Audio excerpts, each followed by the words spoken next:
Shalom saudara-saudaraku yang dikasihi Tuhan, dimanapun saudara berada, kiranya damai sejahtera Allah melimpah dalam hati dan hidup saudara semua.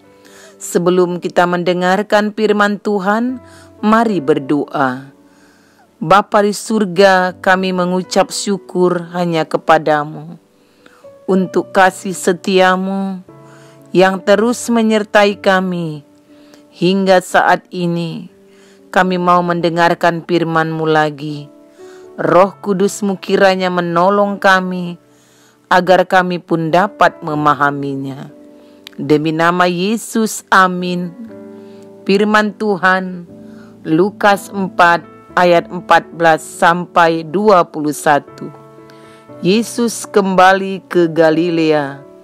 Dalam kuasa Roh, kembalilah Yesus ke Galilea, dan tersiarlah kabar tentang Dia di seluruh daerah itu. Sementara itu ia mengajar di rumah-rumah ibadat di situ, dan semua orang memuji Dia. Ia datang ke Nazaret, tempat ia dibesarkan, dan menurut kebiasaannya pada hari Sabat, ia masuk ke rumah ibadat, lalu berdiri hendak membaca dari Alkitab. Kepadanya diberikan kitab Nabi Yesaya, dan setelah dibukanya, ia menemukan nas di mana ada tertulis, Roh Tuhan ada padaku, oleh sebab ia telah mengurapi aku untuk menyampaikan kabar baik kepada orang-orang miskin, dan ia telah mengutus aku untuk memberitakan pembebasan kepada orang-orang tawanan dan penglihatan bagi orang-orang buta, untuk membebaskan orang-orang yang tertindas, untuk memberitakan tahun rahmat Tuhan telah datang. Kemudian ia menutup kitab itu, memberikannya kembali kepada pejabat, lalu duduk, dan mata semua orang di dalam rumah ibadat itu tertuju kepadanya. Lalu ia memulai mengajar mereka, katanya, pada hari ini genaplah nas ini sewaktu kamu mendengarnya. Tema kita, Yesuslah pilihan dan utusan Allah.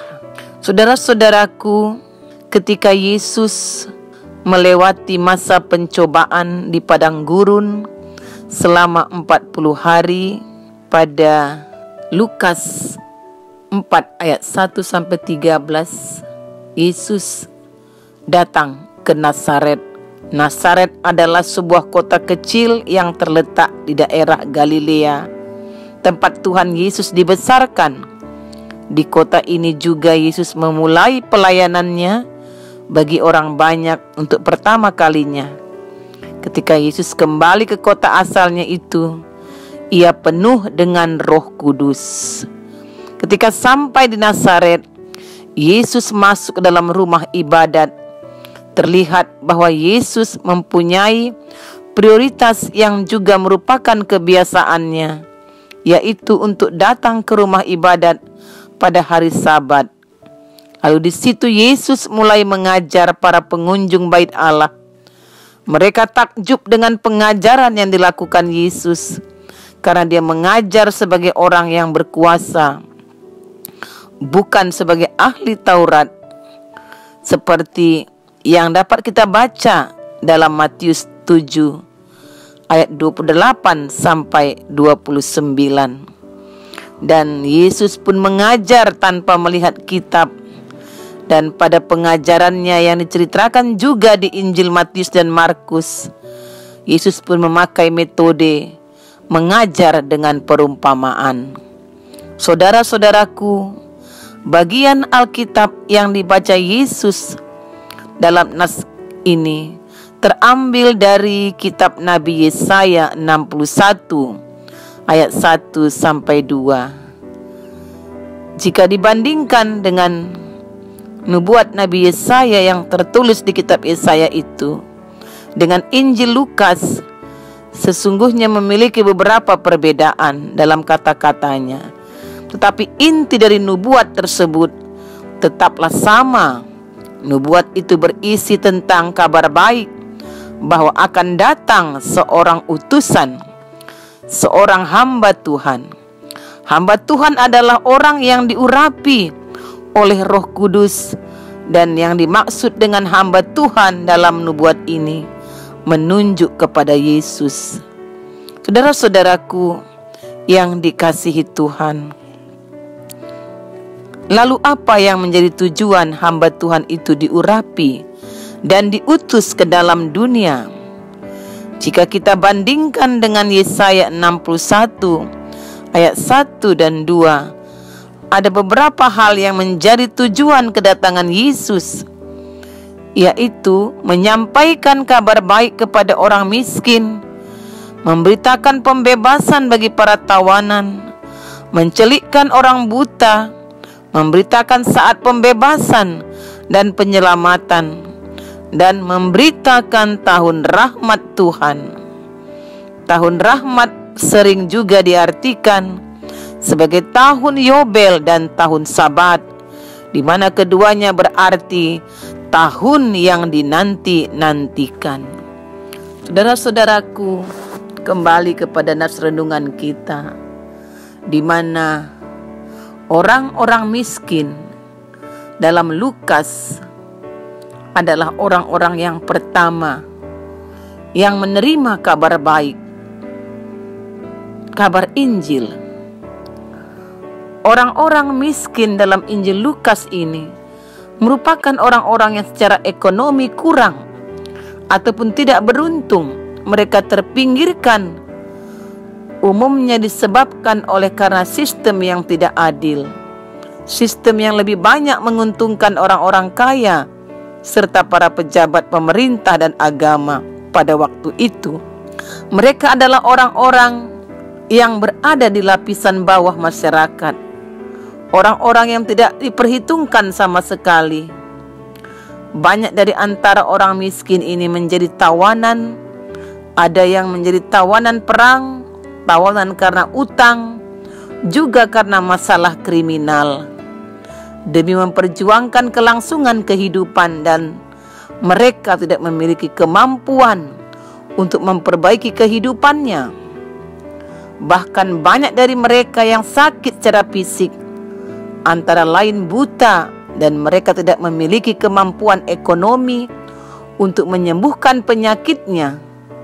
Dalam arti tertentu, orang-orang buta ini juga dapat berarti mereka yang secara fisik sehat, tetapi tidak dapat melihat dengan jernih dunia sekitarnya, karena terlalu egois, terlalu mementingkan diri sendiri. Banyak dari orang miskin ini yang tertindas karena kesulitan ekonomi yang tidak dapat mereka atasi, tertindas karena orang-orang kaya dan para pejabat berlaku tidak adil atas mereka, tertindas karena tidak mampu membebaskan diri dari situasi yang amat sulit itu. Namun demikian, mereka inilah yang justru dipilih oleh Roh Allah sebagai penerima kabar baik yang diberitakan oleh Yesus. Dan dengan demikian, kabar baik yang diproklamasikan oleh orang Kristen adalah kabar baik bagi orang miskin, bagi mereka yang kurang beruntung secara ekonomi, bagi mereka yang buta dan tertindas, bagi mereka yang terpinggirkan dalam masyarakat. Itulah tugas kita, tugas gereja, memberitakan tahun Yobel, tahun rahmat Tuhan. Jadi gereja bukan sekedar persekutuan ibadah, karena gereja harus hadir untuk memberitakan tahun rahmat Tuhan dalam kehidupan yang nyata. Saudara-saudaraku yang dikasihi Tuhan, ketika Yesus selesai membaca, dia duduk dan mata semua orang tertuju kepadanya, dan mereka mulai mendengarkan pengajarannya. Yesus mulai menjelaskan Alkitab, secara khusus teks yang tadi dia baca, dengan memberitahu mereka bahwa teks tersebut tergenapi melalui kehadirannya. Yesus sendirilah adalah isi dari penggenapan dari nubuatan Yesaya tersebut. Saudara-saudaraku, dalam kuasa Roh Tuhan, Yesus adalah orang yang telah dipilih atau diurapi untuk memberitakan kabar baik dari Allah. Dalam pasal-pasal berikutnya, Yesus melakukan perjalanan dari kota ke kota, dan kemanapun ia pergi, ia mengajar dan menyembuhkan, sehingga banyak orang dapat melihat keselamatan dan pemulihan yang ditawarkan oleh Allah. Saudara-saudaraku, muncul pertanyaan, apakah Yesus datang memberitakan kabar baik hanya kepada orang miskin dan sejenisnya? Apakah orang kaya, pejabat, orang-orang yang hidupnya secara ekonomi lebih baik, mapan, tidak mendapat bagian dari kabar baik itu? Kalau kita melihat konteks Injil Lukas sendiri, Yesus tampaknya lebih banyak memberi perhatian kepada orang miskin dan sejenisnya. Karena pada waktu itu kemiskinan menjadi persoalan serius. Sayang sekali memang hampir tidak ada upaya dari para pemimpin pada masa itu untuk mengatasi persoalan tersebut. Jadi Yesuslah datang untuk menghadirkan pengharapan yang pasti bagi mereka. Bukan memberi harapan palsu seperti yang biasa dan sedang dilakukan oleh banyak para politisi di zaman Yesus dan saat ini di zaman kita. Ini bukan berarti bahwa orang-orang kaya, para pemimpin, orang-orang yang hidupnya lebih baik secara ekonomi dan sosial tidak mendapatkan kabar baik sama sekali. Sebab Injil Lukas ini sendiri, kalau kita baca pada Lukas 1 ayat 1, dialamatkan kepada seorang pejabat Romawi yang tentunya memiliki kehidupan ekonomi yang baik, yaitu kepada Theophilus. Tidak ada persoalan sebenarnya dengan menjadi pejabat atau menjadi kaya. Masalahnya adalah kalau jabatan dan kekayaan itu didapatkan dengan cara yang tidak benar, bahkan dengan mengorbankan masyarakat biasa. Masalahnya juga adalah semakin menipiskan kepekaan sosial manusia terhadap orang-orang di sekitarnya yang lebih membutuhkan. Itulah sebabnya makna kedatangan Yesus ke dunia menyatakan solidaritas ilahi atas manusia yang miskin, buta, ditawan, dan tertindas. Dalam Yesus, rencana Allah untuk memulihkan umatnya tergenapi. Saudara-saudaraku, apa artinya firman Tuhan ini? Pada satu sisi menjadi sumber pengharapan kita, bahwa Tuhan pasti memulihkan keadaan kita dengan segala cara yang sering sekali sulit dipahami oleh manusia. Dengan pengharapan itu muncul semangat baru untuk kita, untuk bangkit dari keterpurukan, untuk semakin maju, untuk move on bagi kita yang sulit melangkah karena kegagalan yang dialami selama ini. Dan untuk melihat bahwa kehidupan belumlah berakhir. Masih ada kesempatan untuk bangkit dan memperbaiki diri. Karena Tuhan kita adalah Tuhan yang dapat menolong. Dan pada sisi yang lain, firman Tuhan ini menjadi semacam cambuk bagi kita, bagi gereja, bagi orang Kristen, untuk hadir dan memberitakan tahun rahmat Tuhan bagi dunia di mana kita berada.